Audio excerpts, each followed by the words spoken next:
Hi, and welcome to Legally Insane News. I'm your host, Kyle O'Donnell. Find and follow me on Twitter and Instagram at Kyle O'Donnell, and head over to legallyinsanefilms.com to listen to my other podcasts, to read my books and articles, to check out my photos from around the world, and to watch my documentary films. Again, that's legallyinsanefilms.com. When she was convicted, Kim Potter was still claiming that she didn't know she'd shot Daunte Wright with her service weapon rather than her taser. While the court did not find that Potter's mistake warranted a complete dismissal of her charges, they did give her a much reduced sentence. I'm assuming the fact that she was convicted at all had quite a lot to do with the protests going on leading up to and including the final days of that trial. Whatever the case happens to be, the city of Minneapolis has to be getting tired at this point of doling out tens of millions upon tens of millions of dollars to the families of victims shot and killed in that city's police department. And the family of Daunte Wright is simply the most recent. Since Derek Chauvin's trial, the city has paid out $27 million to the family of George Floyd, another $20 million to the family of Justine Damond, who was shot by an officer named Mohammed Noor, I believe, who responded to a 911 call, or who I think Damond approached his car with hey, there's something going on here, and he shot her, right? Noor was later convicted on similar charges to Potter. Perhaps after all that, the mere $3.2 million that the Wright family has received in a settlement payout from the city is a consolation for their losses, but I seriously doubt that they feel quite as satisfied by the fact that Potter only received 16 months in jail for twice as many convictions, including first and second degree manslaughter. Now, I did a little research on this and found out that where her sentence lands against the standard for charges of this type is not necessarily where it should be. Now, obviously, 16 months for 2 counts of manslaughter doesn't seem quite adequate for anyone, but there is some politics behind it, and I'll get into that. But I found out that according to the Schaus Law Center in California, the maximum sentence for even one conviction of first-degree manslaughter as averaged across the country is a decade in prison. And Potter's sentencing then might, I don't know, seem like a slap in the face perhaps to the family of Daunte Wright, as her conviction entailed 2 manslaughter charges in total. The plot thickened, however, when it was revealed that Daunte Wright had a warrant issued for his arrest at the time of the shooting, and the charge for which Wright was being sought was for aggravated robbery. And this is where the rubber meets the road, folks. When you're listening to the news and you're like, oh my God, they shot and killed a white guy, a white whomever officer shot and killed another black guy. We need to just take to the streets. I'm not saying that in every case we shouldn't be voicing our concerns and that there aren't unjust cases out there. Absolutely, Derek Chauvin deserves to have his neck crushed while in prison. I'm like the callous look on that douchebag's face while he was killing George Floyd. Yeah, he deserves everything he's getting, and he got a very harsh sentence. But when we fast forward that to Kim Potter, by the time she got to court, they shouldn't anyway. I'm sure they do allow, to some extent, though this might not be provable, pressure from the public and pressure from the media to force convictions, force charges, etc. But they have to still look at the facts. Okay, these are times when it now moves from people's opinions on the outside to lawyers whose job it is to research everything that's going on. And when it's there, they do things like look at the actual circumstances. They have a collection of privatized information at their disposal. They have video and surveillance items that aren't necessarily available to the public, at least not until after investigations are complete. Those investigations are called discovery, by the way, in court. And so that's how they're supposed to be basing their legal opinions. And since I'm on definitions, Daunte Wright was sought for aggravated robbery, and when aggravated it was used here, that's kind of putting it nicely given the nature of the incident that I'll describe in a moment. But the word aggravated is used in the courts to process charges that involve or include a weapon of some sort. And that, of course, can be anything weapon specific, of course, like a knife or a gun, to any other object that can be used to cause harm to the victim, which can include things like, hammers, baseball bats, stuff like that. In fact, in my latest documentary, I filmed the plight of a small town activist who was so hated by the local government that they tried several times, very, very unsuccessfully, embarrassingly unsuccessfully, to convict him on felony aggravated assault. And the thing that they named as the weapon in the obviously conjured incident was a forklift. A forklift that goes a maximum of speed of like 5 miles an hour. It was a crazy addition to an already crazy film about nuclear level civil rights violations in this tiny desert town in Southern California, Arizona border. You can check that out at legallyinsanefilms.com/films. You can also go to legallyinsanefilms.com and click the link for that movie. It's called Big Trouble in Little Quartzsite. Out of that sprung a podcast, so make sure you don't click the podcast, but you actually click the movie link for Big Trouble in Little Quartzsite, or you can just find the direct link to the film that I'll put in the article for this podcast. According to a warrant obtained by the Daily Mail, which is a digital rag published out of the UK, Wright had violated his parole and failed to appear at a hearing related to this aggravated burglary. The report also indicated that his information was known to Potter before Daunte Wright was killed. This puts a whole different spin on the story that we're hearing in the U.S., since the original charge stemmed from Daunte Wright having held a woman at gunpoint and robbed her of $820 that she'd taken out and cashed to pay rent out of her paycheck. She was walking home from cashing her check from a Cash Now place to pay her rent, and she was pistol whipped, held at gunpoint, and robbed by Daunte Wright. Obviously a very violent scenario played out there. The bond set for that warrant at the time of his shooting was $100,000. Okay. No light amount. In other words, 4,000 miles away, the news story broke of a violent criminal who the state wanted so badly that they issued a 6-figure bond for his capture. And during the pursuit, he was killed. But in the U.S., the story we heard, which was spun by the liberal mass media that clearly has an agenda to start riots, was that another black man was shot by yet another white cop, and justice translates to that cop going to jail. Far be it from me to say that I have an opinion on matters revolving around race and violence. I've spoken about this quite a bit. But when we're talking about race and violence in the media simply needs to cover it. It just needs to cover all the facts. And frankly, the facts reported in Britain included that Potter knew Wright was a violent offender and acted on that knowledge. Here in the States, we were given the woke media rhetoric that Minneapolis is a breeding ground for white cops targeting innocent black males. He was neither targeted nor innocent. And that's the narrative we were given. And this happens all the time in every single demographic, every single one. It just so happens the most contentious ones happen when these particular races are involved in a killing. A white cop and a black, usually black male, right? I mean, the Breonna Taylor shooting, that was messed up. I probably should do a podcast on my opinion about that. But in most other instances, rioting begins when a black male is shot by a white cop. And yeah, whether or not the outcry for Daunte's killing was simply fueled by recent police violence, or if the majority of those in support of Wright's family were even aware of his crimes at the time, is not currently known, since I was only able to find out this information through deeper digging in my VPN to search overseas hits for this murder.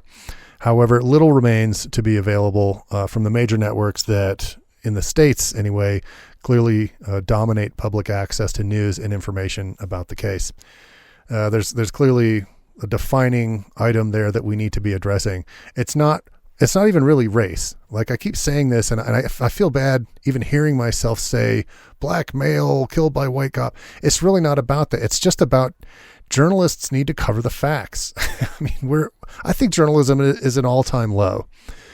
And I'll give you a history of journalism real quick, since I'm on my little soapbox here.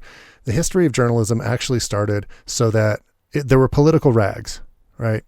It started flat out as muckraking. It's an actual journalistic term that describes a politician's initiative to start a newspaper and get the word out, not about what he, and largely it was mail. I don't think there's a single case at the time when newspapers really were used this way that described a female candidate in her campaign, but how a male's candidate, how a male's opponent in a political campaign was just a horrible person. And they flat out lied.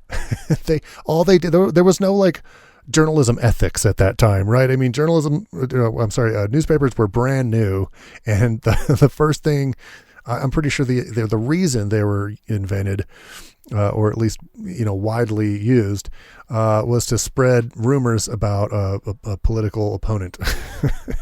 And that's called muckraking. It elevated one or two steps up to what's called yellow journalism, but that still wasn't very good. And I think, frankly, we're back to the muckraking days. We're just a little smarter about it. I have known this since my very earliest days in journalism. I got my journalism degree from IU, the prestigious journalism school, the School of Journalism at Indiana University. And I actually do think it's a very good program. But from 2005, when I first started my program, I knew about the history of journalism and how it really kind of came up and crept into politics, how it was used by politics to manipulate the status quo opinion of opponents in politics and things like this. But I can't recall a time prior to that when I knew this. Obviously, I didn't know the history of it because I didn't study it, but I didn't know that you really just get to say what you want in the news. There's really nobody out there, even the government, that's going to come at you, because the first thing that's going to happen is major media news sources are going to sick their lawyers all over it and say, you're violating our First Amendment. And technically they'd be right, because everybody has a right to say what they want, especially across mediums. I'm exercising that right now. And a lot of what I'm saying is my opinion, right? I could be, in someone else's eyes, extremely wrong, but my opinion, I have the right to say that, right? And they're exercising that same right. But the creepy part, the part that I really disagree with, right, is that they're skewing facts. They think they're pulling the wool over people's eyes, but the more indie journalists that come out and talk about the real shit, right, what they really know about what's going on, and they find other sources, the more it's revealed that they're really just slyly, thinly veiling their attempts to push off opinions as fact and push off an agenda as a moral imperative. And they're wrong in so doing. They're just wrong. I advocate for constitutionality. That's what I will always default to. I'm realizing that I'm just jumping off on this soapbox here, but I'm really trying to keep it together, I promise. But every time that I see this, whether it doesn't matter to me what race anyone is. I'm not a racist. I'm not even going to defend myself against racist claims. I've never been racist. There's never been a claim of racism against me. And of course, white cops killing black citizens or suspects is not the only crime that's happening out there. And you should be offended by this, because not only is it creating a fear of cops, and especially a fear of white males, it's also creating horrible problems in our societies where these two demographics are not to be untrusted. I mean, just because I'm a white guy doesn't mean I've got something, you need to be worried about. And most cops are absolutely to be trusted. Like, these are isolated incidents, and they're so crazy that they make the news. They're so sensational that that's why they make the news. And here's the other thing. There are crimes that happen the other way. There not only are situations where, black cops shoot white assailants or white suspects, right? But there are Mexican cops who shoot Mexican assailants, or black cops who shoot Asian assailants. And like, all of that exists across the demographic spectrum. It happens. The problem with all that is that those are not being reported. And even when they are reported, because they're, extra sensational or whatever, they have no images of the suspects. They have no, if it's an ambiguous name, you'll never see a picture of a mugshot on the news right underneath the headline. It'll just be some like generic picture of a scene or something where it took place. you're being lied to, and you're being used to up the advertising dollars that the news agencies are able to bring in. And they do that quite well. And that should just deeply, deeply offend you. Crime happens everywhere, and it needs to be reported in all the facts in all the situations. And here's the other thing. I totally agree that our culture painted blacks in an inordinately bad light back in previous years in journalism. I absolutely do. Looking back, remember thinking after like half an hour of news, I just remember being so worried about like gang violence affecting me in my tiny little town in Kentucky where I went to high school, where it clearly was not an issue. But I just remember that physically altering my interactions with my black friends, or just generally with black kids that went to that school. And I hate that media culture did that. I hate that media culture did it. And most probably at that time, media culture was headed by white males. I am willing to put a hell of a lot of money on that fact. And I'm positive that when blacks today look back to that culture, they're thinking the same thing, and they're right to think that. Because I only remember having a couple of black friends growing up, and we moved around a lot, and that probably had a little bit to do with it. I had friends though, and most of them were white. I had a couple of Asian friends. The black friends that I did have, and I'm not, I feel bad even like pointing out that I had black friends, like, oh, look, he's not a racist, he had black friends, but they were good dudes, right? When I think back and I compared what I saw on the news, as naturally somebody would do with my friends, my question was like, yeah, they're good dudes, but like, the news says they're bad people. Are they gonna like wait till they've got me alone and rob me? Like, these were concerns that they have, or that I had. I was worried, I was concerned, and I was made concerned by media that I watched. That's, I guess, what it comes down to. And these guys, they grew up to be good men with good families. They work hard, and they deserve respect. These are the same stories that I can pick off from all of my friends that grew up where I was at. Okay, most of them. Some of them, I'm thinking maybe they got out of their mom's basement. Some of them are probably doing meth, but for the vast majority of my friends, they got off their ass and did shit, and that's great. And I hate that the news culture that white males and white cops are experiencing now, right? I hate that experience of being overcovered of their crimes, blacks being overcovered in their crimes, is now the precise reversal of what news culture did in the 90s. Right? What blacks have experienced in the 90s and probably a good part of the early 2000s, now there's another demographic experiencing.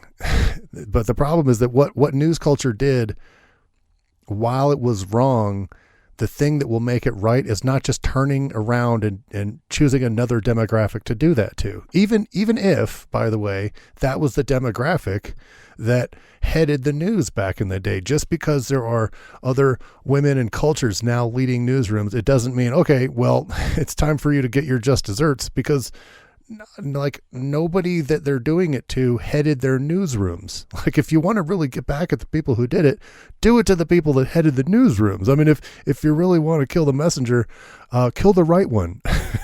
And by the way, there's plenty of horrible news happening in America every single day to go around. There's plenty of news to cover. But the thing that will fix ethical journalism is not harping on one demographic or another. It is, for once in the history of journalism, to employ ethical journalism at all costs. News networks need to grow a spine and stand up to woke culture and report all the facts in every case where newsworthy events affect their communities across the board. They need to put morals in front of advertising dollars, and they need to grow a pair and do the right thing. I think that the first major network that does that, I think they'll have respect from both sides of the political divide, and hell, who knows? They might even get respect from the Green parties and the Libertarians and all the rest. So like, I think the first media company to stand up and actually do that in the face of all of this, the public pressure, the woke culture, advertisers like running the other way.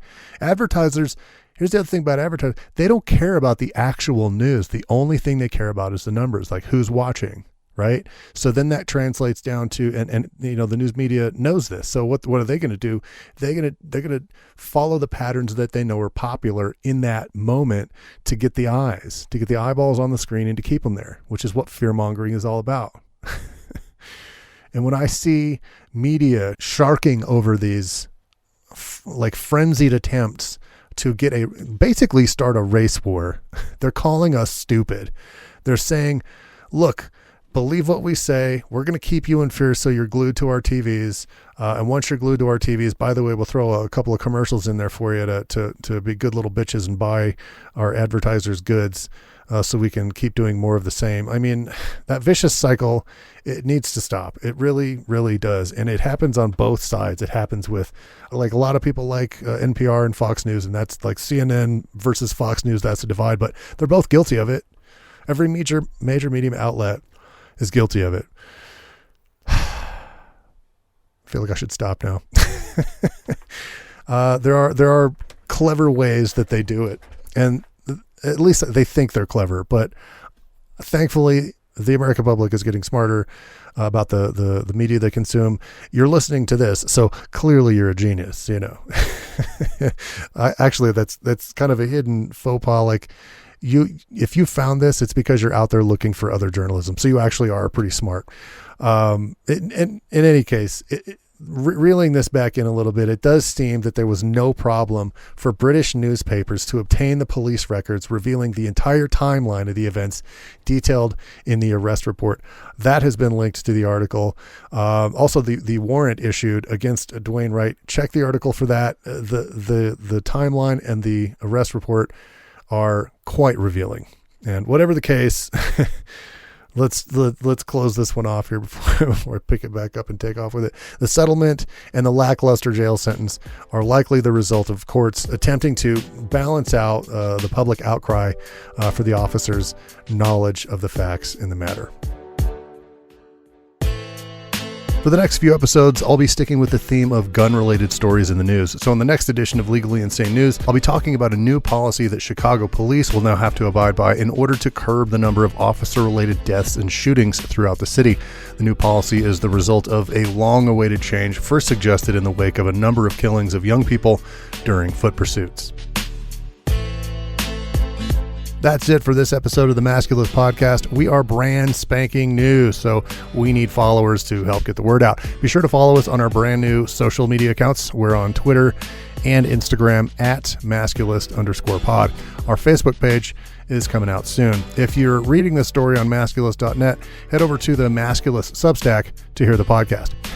If you found this article to be useful and entertaining, consider becoming a supporting member for just $3, where you can access the members-only unreleased articles and podcasts, case files on our latest investigations. There's also updates for events and conventions that we attend, in addition to discounts on swag. To do that, just head over to patreon.com/masculist. Send any questions, comments, feedback, and show ideas to masculistpodcast@gmail.com. Thanks so much for joining us. We will see you next time.